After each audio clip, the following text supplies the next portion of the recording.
ಫಲಿತಾಂಶಕ್ಕೆ ಲಗತ್ತಿಸಬೇಡಿ, ಬದಲಿಗೆ ಪ್ರಯಾಣದ ಮೇಲೆ ಕೇಂದ್ರೀಕರಿಸಿ.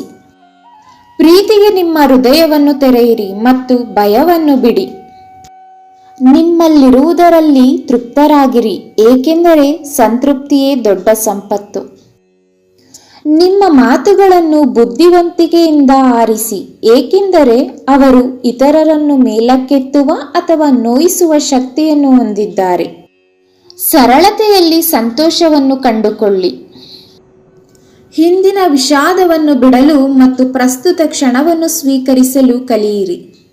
ಸ್ವಯಂ ಕಾಳಜಿಯನ್ನು ಅಭ್ಯಾಸ ಮಾಡಿ ಮತ್ತು ನಿಮ್ಮ ಯೋಗಕ್ಷೇಮಕ್ಕೆ ಆದ್ಯತೆ ನೀಡಿ. ನೀವು ಮಾನವ ಅನುಭವವನ್ನು ಹೊಂದಿರುವ ಆಧ್ಯಾತ್ಮಿಕ ಜೀವಿ ಎಂದು ನೆನಪಿಡಿ.